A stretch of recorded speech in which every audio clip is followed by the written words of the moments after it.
नमस्कार बच्चों, कैसे हैं आप सब। आशा करती हूँ आप सभी अच्छे होंगे, स्वस्थ होंगे, खुश होंगे और अपनी पढ़ाई भी अच्छे से कर रहे होंगे। तो जैसे कि आप सभी जानते हैं, मैं हूँ आपकी हिंदी की अध्यापिका और मैं स्वागत करती हूँ आप सभी का आईसीटी वर्चुअल क्लासरूम में। और आज हम यहाँ पर एकत्रित हुए हैं पढ़ने के लिए क्लास 9 की हिंदी। क्लास 9 की हिंदी में हम यहाँ पर पढ़ रहे हैं अपनी क्षितिज पाठ्य पुस्तिका भाग 1 का दूसरा अध्याय, दूसरा पाठ हम यहाँ पर पढ़ रहे हैं जिसका नाम है लासा की ओर। और ये पाठ लिखा गया है राहुल शंकराचार्य जी द्वारा। तो लास्ट सेशन में हमने इस पाठ को शुरू कर दिया था और जैसे कि लास्ट सेशन में ही मैंने आपको इस पाठ के विषय में जो जरूरी चीजें थी कि क्या कुछ हम पढ़ने जा रहे हैं इस पाठ के विषय में, वो सारी चीजें मैंने आपको यहाँ पर क्लियर की थी। तो मैंने ये बताया था कि ये आपका जो चैप्टर है ये एक यात्रा वृतांत है। यात्रा वृतांत क्या होता है, जो आपके गद्य खंड में आता है, यानी कि जब कोई यात्री किसी जगह की यात्रा करता है उसके बाद वो उस जगह से जुड़े हुए जो अपने अनुभव हैं उनको लिखकर आप लोगों के सामने प्रस्तुत करता है, उसे कहते हैं यात्रा वृतांत। तो यहाँ पर राहुल शंकराचार्य जी ने जब तिब्बत की यात्रा की थी, नेपाल के रास्ते, नेपाल से जब उन्होंने तिब्बत की यात्रा शुरू की थी, तो वहां पर क्योंकि उस टाइम पे बहुत एक तरह से ज्यादा सुविधाएं नहीं थी, बहुत अलग अलग तरह की एक तरह से रास्ते नहीं थे, तो वही एक तरीका था जो जहां से तिब्बत की यात्रा की जा सकती थी, तिब्बत पहुंचा जा सकता था। और वो एक तरह से व्यापार का भी रास्ता हुआ करता था। तो देखिए उन्होंने यहाँ पर बताया है कि मंजिल के स्थान पर ये एक घुमक्कड़ यात्रा को ही घुमक्कड़ का उद्देश्य बताया है, यानी कि उन्होंने यहाँ पर कहा है कि इसमें मंजिल जो यात्रा वृतांत है इसमें जो व्यक्ति है वो अपनी मंजिल से ज्यादा, क्योंकि जैसे मैंने क्या बताया आपको कि इसमें क्या करता है व्यक्ति यात्रा वृतांत में अपने अनुभवों को शेयर करता है, वो अपनी मंजिल से नहीं ज्यादा, जबकि जिस रास्ते से वो गया, जिस जगह से वो गया, जैसे जैसे अनुभव उसको हुए, जैसे जैसे एक्सपीरियंसेस उसने किए इस यात्रा के दौरान, उनको वो लिखता है यहाँ पर। तो यहाँ पर जो ये यात्रा वृतांत है इसमें भी उन्होंने मंजिल के स्थान पर घुमक्कड़ को ही यात्री का एक तरह से यात्रा का घुमक्कड़ को ही उद्देश्य बताया है। और उनकी ये जो यात्रा है पूरे रोमांच से भरी हुई है, उत्साह से भरी हुई है और फक्कड़पन का रोचक मिश्रण इस यात्रा में देखने को मिलता है। और देखिए ये जो यात्रा थी 1929 से 1930 के बीच की थी लेखक द्वारा। तो ये आपको लास्ट सेशन में मैंने बताया था और भी बहुत सारी चीजें मैंने यहाँ पर शेयर की थी इस चैप्टर के बारे में, जैसे कि मैंने बताया कि क्या सार है इस पाठ का, यानी कि क्या कुछ होने वाला है, लेखक क्या कुछ बताने वाले हैं इस पाठ में। तो काफी चीजें यहाँ पर शेयर भी कर दी थी। और उसके बाद जो शिक्षण बिंदु थे, आप इसे अगर शिक्षण बिंदुओं को यदि पढ़ लेंगे तो आपको पूरा चैप्टर लगभग अच्छे से समझ आ जाएगा। तो एक बार रिवाइज कर लेते हैं इन शिक्षण बिंदुओं को। तो देखिए लेखक का तिब्बत यात्रा करना, ये हमने देख लिया था कि लेखक ने शुरू की थी अपनी तिब्बत यात्रा। तिब्बती समाज के रीति रिवाजों से उन्होंने परिचय करवाया हमारा शुरुआत में ही। मक्खन और नमक वाली चाय का के विषय में भी यहाँ पर हमसे डिस्कस किया गया है। और खतरनाक डांडों की यात्रा, और इस टाइम पे हम जो पढ़ रहे थे लास्ट सेशन में वो था कि डांडा थोड़ला की यात्रा, जो अब जहां से बिल्कुल खतरनाक डांडे शुरू हो जाते हैं। और उस जगह पर डाकुओं के विषय में भी लेखक ने हमें यहाँ पर बताया कि वो ऐसा विहड़ सुनसान जगह है जहां पर मीलों तक कोई इंसान, कोई व्यक्ति, कोई घर, कोई गांव नहीं है। और ऐसे में डाकुओं का वहां पर मिलना और तुरंत व्यक्ति को देखते ही पहले उसे मार देना। तो ये क्यों वहां पर ऐसा था, क्योंकि वहां पर हथियार का कानून नहीं था। हथियार का कानून न होने के कारण हर व्यक्ति जिस तरह से डंडा हाथ में लेकर घूमता है उसी तरह से बंदूक हाथ में लेकर घूमता था। तो अगर सामने से डाकू आ रहा है तो डाकू को भी अपना भय रहता था कि कहीं मैं ही ना मारा जाऊं, तो इसीलिए वो व्यक्ति को देखते ही पहले तुरंत मार डालते थे और उसके बाद वो उससे जरूरी सामान जो है वो इकट्ठा करते थे। तो डांडा थोड़ला की यात्रा उन्होंने शुरू की थी जहां तक हमने पढ़ा था। और उसके बाद अब उन्होंने अपने मित्र सुमति से घोड़ों के विषय में कहा, क्योंकि वो जो जगह थी काफी ज्यादा एक तरह से खतरनाक रास्ता भी था, तो उनको लगा कि काफी लंबा रास्ता हो जाएगा, तो उन्होंने घोड़ों की व्यवस्था करने के लिए कहा। उसके बाद जो डाकुओं का भय था उसके बारे में बताया, और लेखक किस तरह से रास्ता भटक जाते हैं, अपने मित्रों से बिछड़ जाते हैं, वो हम पढ़ेंगे। सुमति से अब परिचय कराएंगे कि सुमति का व्यवहार कैसा है, शेखर विहार की यात्रा बताएंगे, और लास्ट में धर्म चक्र की जानकारी हमें देंगे, जो कि धर्म चक्र आप देख सकते हैं यहाँ पर। ठीक है, तो इस तरह से इस पाठ को हम कंटिन्यू करेंगे। और देखिए जैसे जैसे हम पाठ को पढ़ते जा रहे हैं हमें और भी ज्यादा सरल और भी ज्यादा इंटरेस्टिंग ये चैप्टर लग रहा है, इसीलिए ध्यान पूर्वक पढ़ने का प्रयास करें। देखिए हमने, जैसे मैंने आपको बताया कि डांडा थोड़ला तक का जो रास्ता है वहां तक हमने यहाँ पर एक तरह से अपना जो चैप्टर है वो हमने पढ़ लिया था। तो जैसे मैंने यहाँ पर आपको बताया कि किस तरह से वहां पर जो लोग थे वो अपने साथ बंदूक लेकर घूमते थे, अपने साथ बंदूक लेकर वो चलते थे, क्योंकि वहां पर हथियार का कोई भी कानून नहीं था। और इस तरह से वो कहते थे कि हमें थोड़ला पे ज्यादा डरने की जरूरत नहीं थी, डांडा थोड़ला पर, क्योंकि हम जो लेखक थे उन्होंने यात्रा किस वेश में की थी, एक भिखारी छद्म के वेश में उन्होंने वहां पर यात्रा की थी। देखिए ये आप जरूर याद रखेंगे कि लेखक ने जो ये यात्रा की थी एक भिखारी, एक छद्म के वेश में की थी। तो जब भी वो कहते हैं कि अपने सामने वो कहीं भी वो कहते हैं कि हमें अपने खून की इतनी ज्यादा परवाह नहीं थी, यानी कि हमें नहीं लगता था कि जो डाकू है वो हम पर इतना ज्यादा हमला करेंगे, क्योंकि वो कहते हैं जैसे हमें कोई व्यक्ति दिखाई देता था एक पैसा कहकर वो भीख मांगने लगते थे। लेकिन पहाड़ की ऊंचाई, पहाड़ की चढ़ाई जो है ऊंची थी, पीठ पर सामान लाद कर कैसे चलते, और अगला पड़ाव जो था वो 16 से 17 फीट की ऊंचाई का था। तो इस तरह से सुमति 15 से 16 से 17 मील चलना था आगे। तो वो कहते हैं इस तरह से उन्होंने सुमति से कहा कि यहाँ से लडकोर के लिए 2 घोड़े कर लो और हम उसमें सामान भी रख लेंगे और आगे चढ़े चलेंगे।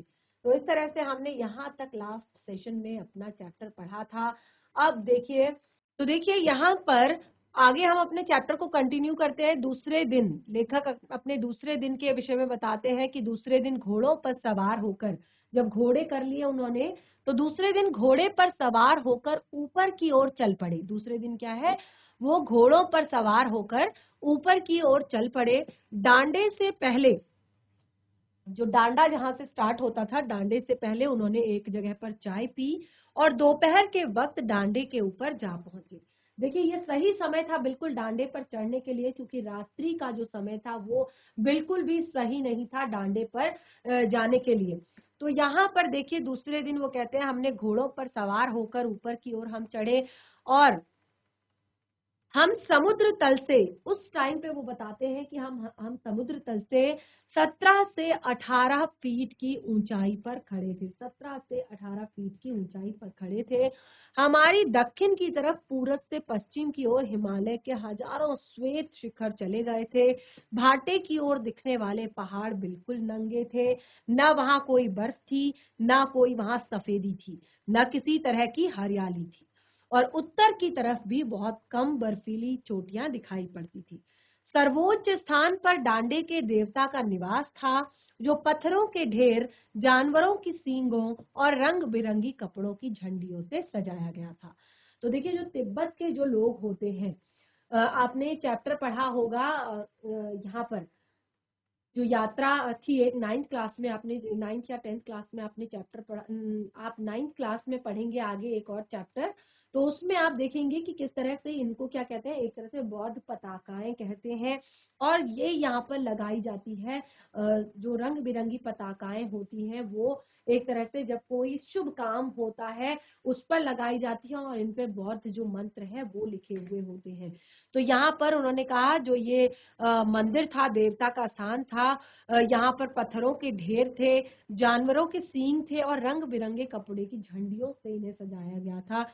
अब हम बराबर उतराई पर चलना था। अब वो डांडे के टॉप में दिन में पहुंचे थे, दिन के समय में, और अब उन्हें वहां से फिर वापस उतराई पर जाना था। तो वो कहते हैं चढ़ाई तो कुछ दूर थोड़ी मुश्किल थी, लेकिन उतराई बिल्कुल नहीं। शायद 1-2 और सवार हमारे साथ चल रहे थे, मेरा घोड़ा कुछ धीमे चलने लगा। वो कहते हैं एक दो सवार यानी कि कुछ और जो यात्री यात्रा कर रहे होंगे तो वो भी उनके साथ चल रहे थे, लेकिन लेखक कहते हैं कि उनका घोड़ा जो है वहां से थोड़ा सा स्लो हो गया, थोड़ा सा धीरे उनका घोड़ा चलने लगा। और मैंने समझा कि चढ़ाई की थकावट के कारण वो ऐसा कर रहा है। उनको लगा कि अभी तक इसने काफी ज्यादा चढ़ाई की है तो चढ़ाई की थकावट इसको हो गई है, ये चढ़ाई की थकावट के कारण ऐसा कर रहा है। तो इस तरह से, और उसे मारना नहीं चाहता था। उन्होंने कहा कि मैं उसकी स्पीड बढ़ाने के लिए मैं उसको मारना नहीं चाहता था, क्योंकि देखिए जो जीव जंतु है जैसे घोड़ा है, अगर हम उस पर सवारी कर रहे हैं और अगर हम उसके विषय में नहीं समझेंगे तो कैसे हम आगे बढ़ पाएंगे। तो लेखक ने यही सोचकर उसको मारा नहीं और धीरे धीरे वो बहुत ज्यादा पिछड़ गया। यानी कि जो बाकी यात्री थे, बाकी जो लोग थे और जो सुमति था, उनके मित्र सुमति थे, उनसे बहुत ज्यादा पिछड़ गए। और दोकिन वोक्स्को की तरह अपने घोड़े पर झूमता हुआ चला जा रहा था। लेखक कहते हैं मैं दोकिन वोक्स्को की तरह अपने घोड़े पर बिल्कुल झूमता हुआ चला जा रहा था। वो घोड़ा बहुत स्लो चल रहा था, बहुत धीरे चल रहा था, और लेखक कहते हैं मैं आराम से उस पर झूमता हुआ जा रहा था। और इस चक्कर में, इस कारण मैंने देखा नहीं कि जो उनके मित्र थे, जो बाकी सवार थे, वो उनसे काफी आगे निकल चुके थे। जान नहीं पड़ता था कि घोड़ा आगे जा रहा है या पीछे। घोड़ा इतना धीरे चल रहा था कि ऐसा लग रहा था कि वो आगे जा रहा है या पीछे। जब मैं जोर देने लगता तो वह और सुस्त पड़ जाता। एक जगह दो रास्ते फूट रहे थे। अब वो काफी ज्यादा पिछड़ चुके थे, तो उनको नहीं पता था कि कहाँ जाना है, कौन से रास्ते जाना है, क्योंकि बाकी सवार भी थे तो वो आगे निकल चुके थे। लेकिन यहाँ पर थोड़ा सा लेखक को कंफ्यूजन हो गई, क्योंकि आगे जो है दो रास्ते फूट रहे थे। लेखक कहते हैं मैं बाएं का रास्ता लेकर 1.5 मील चला गया। मील 1.5 यानी कि उन्होंने बाएं का, लेफ्ट साइड का उन्होंने रास्ता चुना और वो वहां से 1.5 मील आगे चले गए। और एक घर में पूछने से पता चला कि जो लडकोर का रास्ता था वो तो दाहिने वाला था। तो लेखक कहते हैं कि काफी आगे 1.5 मील तक मैं आगे चला गया था। एक तो उनका घोड़ा वैसे ही धीरे चल रहा था, ऊपर से गलत रास्ता उन्होंने चुन लिया था। तो वो कहते हैं जब मैं उस घर में गया, उस घर में मैंने पूछा तो उन्होंने बताया कि लडकोर के लिए जो रास्ता जा रहा था वो दाहिने हाथ का रास्ता था, राइट साइड वाला था। तो वो कहते हैं फिर लौटकर उसी जगह को पकड़ा। 4-5 बजे के करीब मैं गांव से मील भर पर था तो सुमति इंतजार करते हुए वहां पर मोंगलों का मुंह, एक तरह से सुमति वहां पर मिले।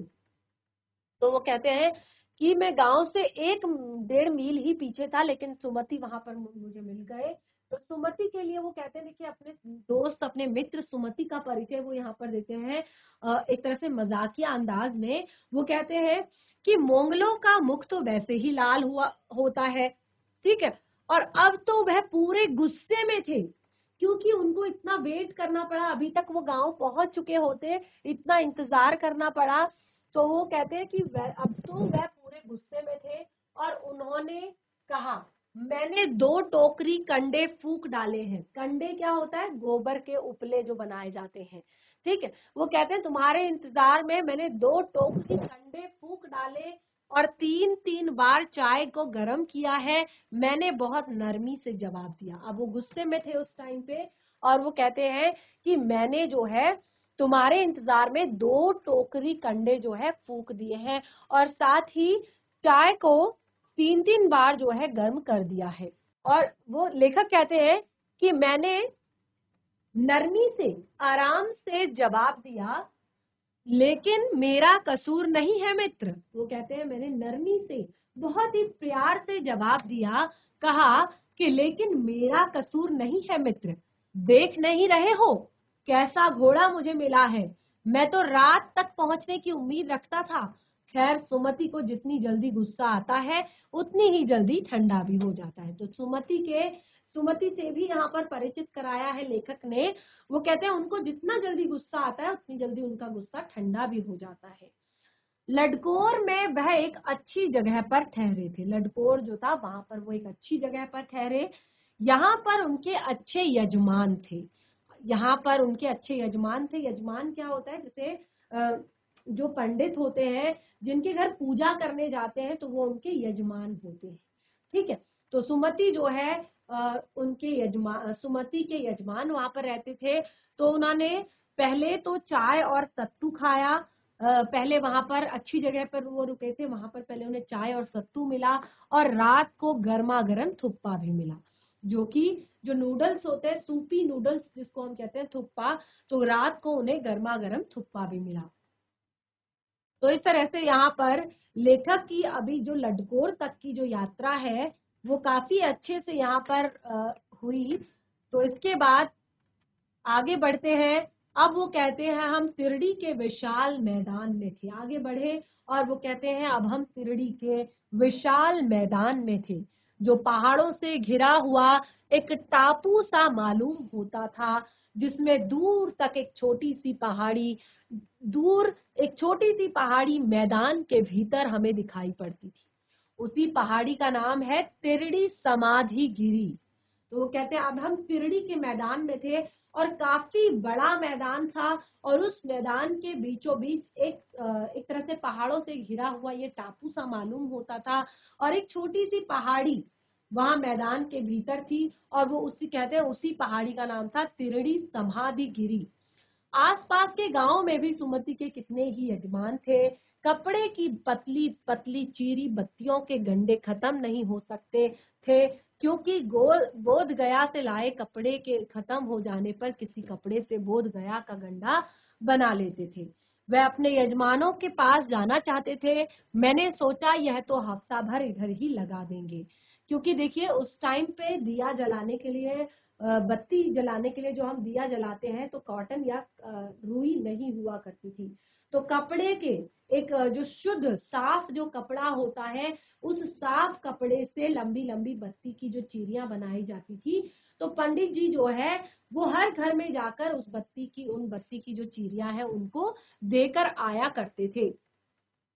तो क्योंकि सुमति को इस चीज से काफी फायदा होता था, लोग उनको एक तरह से पैसा देते थे, उसका दक्षिणा उनको मिलती थी। तो लेखक कहते हैं कि सुमति के जान पहचान के काफी लोग यहाँ पर थे, तो सुमति वहां पर जाना चाहते थे।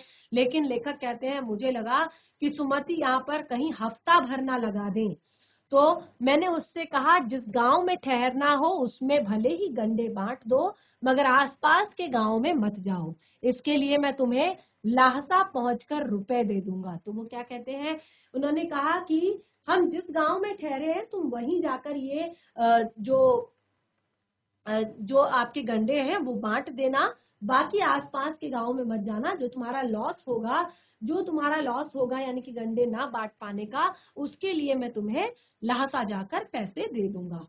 सुमति ने इस बात को स्वीकार कर लिया। सुमति ने कहा ठीक है। दूसरे दिन हमने भारिया ढूंढने की कोशिश की, लेकिन कोई न मिला। सवेरे ही चल दिए होते तो अच्छा था, लेकिन अब 10-11 बजे की तेज धूप में, तो वो कहते हैं कि सुबह सवेरे ही चल दिए होते तो अच्छा था, लेकिन ये 10-11 बजे की धूप में चलना पड़ रहा था। और तिब्बत की जो धूप थी वो काफी कड़ी थी, काफी चटक धूप थी। और वो कहते हैं यद्यपि थोड़े से मोटे कपड़े से यदि हम सिर को ढक लें तो गर्मी खत्म हो जाती, यानी कि अगर हम मोटे कपड़े से अपना सर ढक लें तो गर्मी खत्म ही हो जाती थी।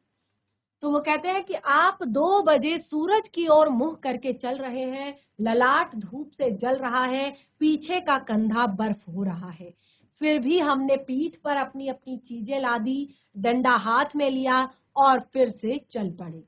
अब यहाँ पर लेखक कहते हैं कि सुमति के जो परिचित थे वो तिरड़ी में भी थे, सुमति के परिचित तिरड़ी में भी थे, लेकिन वह यहाँ एक और यजमान से मिलना चाहते थे, इसीलिए आदमी मिलने का बहाना करके शेखर विहार की ओर चलने के लिए कहा। तो अब क्योंकि सुमति जो है एक तरह से अपने यजमानों से मिलना चाहते थे, तो उन्होंने कहा कि हमें इसके लिए शेखर विहार से हमें चलना होगा कि वहां पर वो आदमी मिलेगा। तो इस तरह से वो कहते हैं तिब्बत की जमीन है वो बहुत अधिक छोटे बड़े जागीरदारों में बटी हुई है। जो तिब्बत की जो लैंड है, जमीन है, वो छोटे बड़े जागीरदारों यानी कि उस जमीन के मालिक जो हैं, चाहे छोटी हो चाहे बड़ी हो, अलग अलग जागीरदारों में बटी हुए है और इन जागीरदारों का बहुत ज्यादा हिस्सा मठों के हाथों में है। और ये जागीरदार जो है इनका भी बहुत बड़ा हिस्सा जो है मठों के हाथ में है। अपनी अपनी जागीर में हर एक जागीरदार कुछ खेती खुद भी करता है और जिसके लिए मजदूर बेगार में मिल जाते हैं। यानी कि जो अपनी अपनी जागीर होती है उस जागीर में, बाकी तो सब सारी जमीन कुछ मठों को दी गई है, कुछ विहारों को, यानी कि विहार और मठ जो है एक ही होते हैं तो उन्हें दी गई है। तो और बाकी अपनी अपनी जमीन में कुछ जागीरदार जो है खुद से खेती करते हैं और जिसके लिए उन्हें मजदूर और बेगार वहीं आसपास से मिल जाते हैं। खेती का इंतजाम देखने के लिए वहां किसी भिक्षुक को भेजा जाता है जो जागीर के आदमियों के लिए राजा से कम नहीं होता है। जो एक तरह से जो मठ होते हैं उन मठों से किसी भिक्षुक को भेजा जाता है जागीरदारों के पास और खेती के कामकाज को देखने के लिए कि कैसा काम चल रहा है खेती का। और जो जागीर के आदमियों के लिए किसी राजा से कम नहीं होता है। जो जागीर के आदमी होते हैं उनके लिए वो भिक्षुक जो है क्या होता है, किसी राजा से कम नहीं होता। शेखर की खेती के मुखिया अर्थात भिक्षु नमसे बड़े ही भद्र पुरुष थे। जो शेखर विहार था वहां की जो खेती के जो मुखिया थे, यानी कि जिनको वहां की खेती की देखभाल के लिए रखा गया था, तो वो जो थे भिक्षु जिनका नाम नमसे था वो बड़े ही भद्र पुरुष थे। भद्र यानी कि बहुत ही शालीन, शांत और अच्छे व्यक्ति थे। वह प्रेम से मिले, वो कहते हैं वह हमसे प्रेम से मिले और वो कहते हैं हालांकि उस वक्त मेरा भेष ऐसा नहीं था कि उन्हें कुछ भी ख्याल करना चाहिए था। यहाँ पर एक अच्छा मंदिर था जिसमें कंजूर अर्थात जो बुद्ध वचन अनुवाद की हस्तलिपि की 103 पोथियां रखी हुई थी। तो यहाँ पर लेखक क्या कहते हैं कि इस जगह पर शेखर विहार पर एक बुद्ध वचन, एक मंदिर था जिसमें बुद्ध वचन अनुवाद की, जो बुद्ध ने वचन कहे हैं, जिस तरह से हमारी जो पाठ पुस्तकें हैं जिसमें हमारे अलग अलग चीजें जैसे रामायण लिखी गई है, भागवत गीता लिखी गई है, तो बिल्कुल उसी तरह से यहाँ पर बुद्ध की जो बुद्ध वचनों का जो अनुवाद किया गया है बुद्ध के वचनों का, उसकी हस्तलिखित 103 पोथियां वहां पर रखी हुई है। और लेखक कहते हैं कि मेरा आसन भी वहीं लगा, और लेखक कहते हैं मैंने अपना आसन भी अब वहीं लगा लिया, मेरा आसन भी वहीं लगा। वह बड़े मोटे कागज पर अच्छे अक्षरों में लिखी हुई थी। जो वो बातें थी, जो वो चीज थी, वो मोटे अक्षरों में अच्छे कागजों पर लिखी हुई थी। एक एक पोथी जो थी वो 15-15 सेर से कम नहीं रही होगी, यानी कि उनका जो वेट था काफी ज्यादा भारी थी, वो काफी हैवी था क्योंकि काफी मोटी मोटी वो थी। उनके कागज बहुत मोटे मोटे थे, उन पर अच्छी लिखाई की गई थी साफ साफ अक्षरों में। तो सुमति ने फिर आसपास अपने यजमानों के पास जाने के बारे में पूछा। तो लेखक कहते हैं कि सुमति ने फिर से मुझसे आसपास के अपने यजमानों के विषय में के घर जाने के बारे में पूछा। तो लेखक कहते हैं लेकिन अब मैं पुस्तकों के भीतर था। इस लाइन को थोड़ा सा अच्छे से याद कर लीजिएगा कि अब मैं पुस्तकों के भीतर था, क्योंकि एग्जाम में आपका यही जो प्रश्न है कि अब मैं पुस्तकों के भीतर था का क्या अर्थ है, ये पूछा जाता है, या इसको एक्सप्लेन करो ये कहा जाता है। तो देखिए अब मैं पुस्तकों के भीतर था का क्या अर्थ है, क्योंकि लेखक जो है, जो इस पाठ के लेखक हैं, वो एक लेखक भी है, वो एक कवि भी है, वो एक उपन्यासकार भी है।